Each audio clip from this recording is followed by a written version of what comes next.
오늘 우리에게 주시는 하나님 아버지의 말씀은 사도행전 17장 22절에서 말씀 보도록 하겠습니다. 사도행전 17장 26절에서 29절 말씀입니다. 사도행전 17장 26절에서 29절 말씀 봉독에 올리겠습니다. 인류의 모든 족속을 한 혈통으로 만드사 온 땅에 살게 하시고 그들의 연대를 정하시며 거주의 경계를 한정하셨으니 이는 사람으로 혹 하나님을 더듬어 찾아 발견하게 하려 하심이로되 그는 우리 각 사람에게 멀리 계시지 아니하도다. 우리가 그를 힘입어 살며 기동하며 존재하느니라. 너희 시인 중 어떤 사람들의 말과 같이 우리가 그의 소생이라 하니 이와 같이 하나님의 소생이 되었은즉 하나님을 금이나 은이나 돌에다 사람의 기술과 고안으로 새긴 것들과 같이 여길 것이 아니니라. 아멘. 다시 한번 오늘 새벽 기도에 참석하신 여러분들을 환영하고 축복합니다. 우리가 새벽 기도회 때 계속 지금 사도행전 말씀을 나누고 있습니다. 이제 사도행전 말씀 중에서 지금 이제 15장 후반부터 지금 이제 18장 22절까지는 이제 바울의 2차 전도 여행을 지금 살펴보는데 지금 이제 계속해서 바울의 2차 전도 여행이에요. 이제 안디옥 교에서 출발해서 1차 전도 여행지를 다시 한번 둘러보고 드로아에서 하나님의 환상을 통해서 그들의 일정을 이제 바꾸게 되죠. 수정해서 마케도니아로 와서 그래서 빌립보에서 복음을 전하고 또 공격이 성과도 있지만 공격이 있어서 핍박이 있어서 또 데살로니가로 오고 데살로니가에서도 마찬가지예요. 또 핍박이 있어서 또 베레아로 또 피신하고 또 베레아에서 또 복음을 전하는데 데살로니가 사람들이 또 이 베레아까지 찾아와서 거기 사람들을 막 선동하고 그러자 이제 베레아 사람들이 급하게 이 바울을 아테네로 같이 동행해서 자리를 피하게 하지요. 그 거리가 짧은 거리가 아님에도 불구하고 또 그곳으로 함께 동행하게 되지요. 그러한 가운데 지금 계속해서 아테네에서 복음을 증거하고 있는 이제 바울을 우리가 살펴봐요. 그곳에 그 성에 정말 우상이 가득한 것을 보고 막 분노하게 되죠. 안타까운 거예요. 헛된 것에 지금 마음과 생각과 모든 것을 빼앗기고 있는 그들이 불쌍해 보인 거죠. 근데 분노하는 것만 끝난 게 아니라 가서 그들에게 참 진리가 뭔지 그 복음을 증거하고 있죠. 그래서 우리가 지난주도 그렇지만 지금 이 바울의 아테네에서 지금 설교를 이제 듣고 우리는 지금 살펴보고 있습니다. 그래서 오늘은 26절부터인데 바울이 이제 이 아테네 사람들에게 복음을 전하면서 이 하나님이 어떠한 분인지를 계속해서 나타내고 있습니다. 26절을 보시면 인류의 모든 족속을 한 혈통으로 만드사 이렇게 돼 있어요. 당시 이 헬라인 중에서 그리고 특별히 이 아테네 사람들은 자기들은 제우스가 만들었기 때문에 또한 제우스가 이 자기네 이 구별된 땅인 자기네 땅의 흙으로 자기들을 만들었기 때문에 자기들은 다른 민족과 다른 특별한 민족이다. 이러한 자부심이 굉장히 강했다고 합니다. 그런 그들의 그 생각 속에 다른 누가 만든 것이냐 우리 모두는 하나님께서 만든 것이다. 그리고 우린 다 원래 한 민족이었다. 이 얘기를 지금 쭉 하고 있는 거예요. 그러니까 그런데 그 하나님께서 어떻게 우리를 온 땅에 살게 하시고 그러니까 우리가 어디서 왔는지 누구의 우리는 창조주가 누구인지 우리는 누구의 피조물인지 그것을 지금 밝히고 있는 거예요. 그러면서 그들의 연대를 정하시며 그랬어요. 여기서 연대라고 돼 있잖아요. 이것은 카이로스라는 뜻이에요. 그러니까 역사적인 어떤 특별한 때를 말하잖아요. 이 때라고 하는 것, 이 때라는 것은 카이로스가 있고 또 뭐가 있어요? 우리가 이제 일반적으로 몇 월 며칠 몇 시 뭐 이렇게 얘기는 크로노스가 있잖아요. 근데 여기서는 카이로스예요. 그러니까 하나님께서 그 민족을 세우고 어떤 민족은 또 세우고 또 때로는 어떤 민족은 사라지고, 즉 이 모든 것은 누구의 주관이라는 거예요? 역사의 주인이신 하나님께서 하신다는 거예요. 그 말씀을 지금 베드로는 전하고 있는 거예요. 그리고 거주의 경계를 한정하사, 즉 하나님께서 그 모든 우리의 살고 또 우리가 정하는 모든 것들은 하나님께서 하나님의 이 개인 하나님의 섭리와 간섭하심과 인도하심에 따라서 모든 것이 정해진 것이지, 뭐 내가 뭐 그것을 넓힌다고 넓혀지는 것도 아니고 좁힌다고 좁혀지는 것도 아니고, 모든 경계는 하나님에 있다. 즉 우리의 모든 삶의 한 걸음 한 걸음은 주님 손에 있음을 오늘 바울은 선포하고 있어요. 그러니까 그들은 그 당시 우리가 지난주에 살펴본 것처럼 이 스토아 학파나 에피쿠로스 학파, 특별히 에피쿠로스 학파라고 지난주에 말씀을 드렸어요. 그들의 배우는 그 철학에는 신은 존재하지만 그 신은 인간사에는 개입하지 않고 따로 존재한다, 이렇게 배우고 있는데, 지금 바울은 그런 하나님이 아니다. 하나님은 오늘 우리의 삶 속에 개입하셔서 섭리하시고 인도하신다. 이걸 지금 전하고 있는 거예요.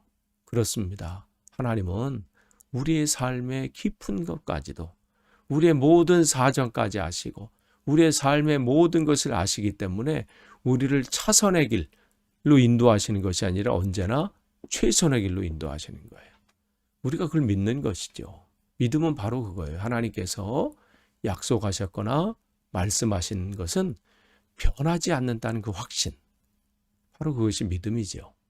지금 바울은 그것을 전하고 있어요. 그래서 27절에 왜 하나님께서 인간의 삶 속에 이렇게 역사하시는지, 개입하시고 또 섭리하시고 이렇게 인도하시는지, 이는 사람으로 혹 하나님을 더듬어서 찾아 발견하게 하려 하십니다.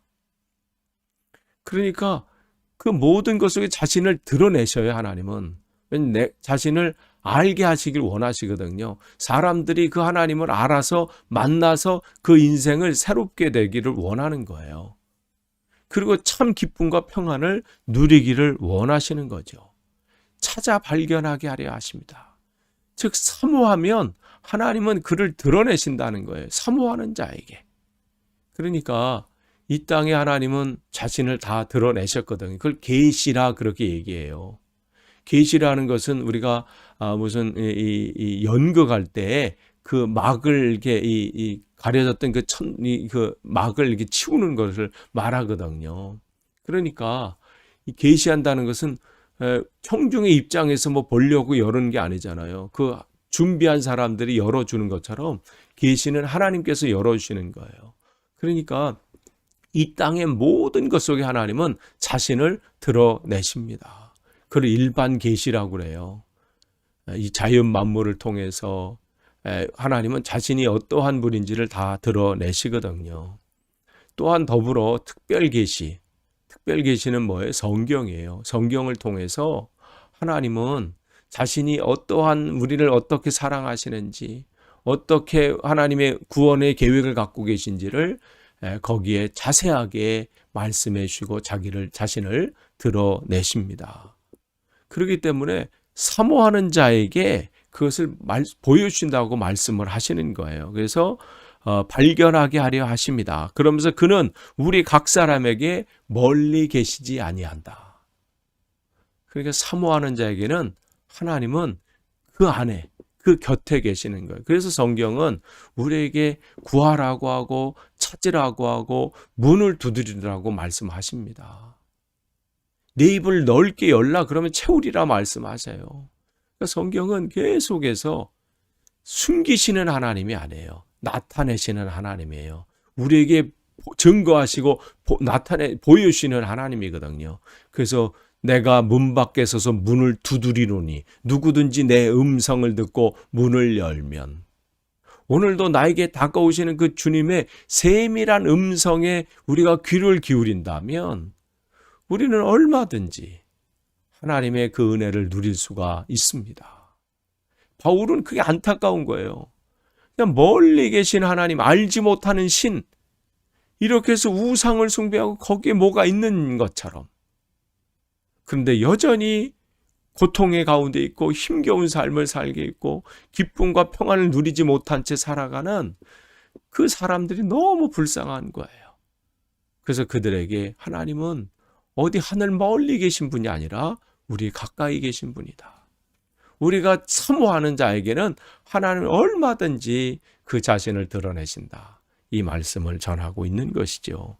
그래서 이사야도 그 이스라엘 백성들의 그 안타까운 마음들을 보면서 말하잖아. 이사야 55장 6절에 너희들이 만날 만할 때에 그를 찾으라. 가까이 계실 때 그에게 부르짖으라 말씀을 전하거든요.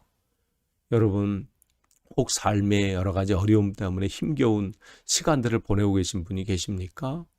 마치 하나님은 안 계신 것처럼 느껴질 때가 계십니까? 그는 사단이 우리에게 공격하는 거예요. 우리의 마음을 빼앗는 겁니다. 하나님은 여전히 예나 지금이나 동일하게 우리 안에 계시고 나와 함께 계시고 우리를 최선의 길로 인도하시는 분이 하나님이십니다. 그러면서 이제 28절 보시면 우리가 어떠한 존재인지를 또 계속해서 이 바울은 전하고 있어요. 우리가 살아가는 것은 그의 힘입어서 우리가 살며 기동하며 존재한다. 우리가 살아가는 것은 하루하루 살아가는 것은 무슨 내 힘으로 살 수 있는 것이 아니라 그분이 힘을 주셨기 때문에 살아간다는 거예요. 그러니까 우리의 생명은 그분에게 있다는 거예요.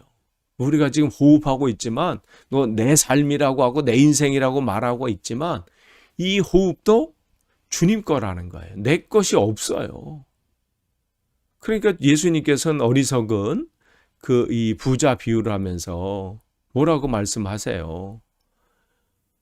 오늘 밤에 내 영혼을 내가 찾아가면 내 영혼을 찾아가면 그것이 누구 것이 되겠느냐 말씀을 하시거든요. 근데 참 인간은 어리석어서 천년 만년 살 것처럼 살아요. 우리의 인생은 우리의 것이 아닙니다. 하나님의 것이에요. 이 호흡도 주님의 것이에요. 우리가 그것을 부정한다고 되어지는 건가요? 지난주인가요? 이런 뉴스가 하나 나왔죠. 41년간 베트남 정글에 살았던 사람이 드디어 이제 나왔는데 41년 동안 있었대요.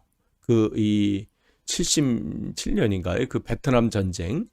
그때 피신해서 그 아버지와 아들 둘이 밀림으로 들어가서 거의 갓난 아이인 것 같아요. 거기서 그 아들이 이제 41년 만에 나왔는데 여자라는 존재를 몰랐대잖아요. 여자가 있었다는 건 아버지와 아들 둘이 살다 보니까 그 아들 나왔을 때 보니까 여자 존재가 없는 줄 알고 살았다는 거죠. 꽤 오래 그 시간이 걸렸다고 하더라고요.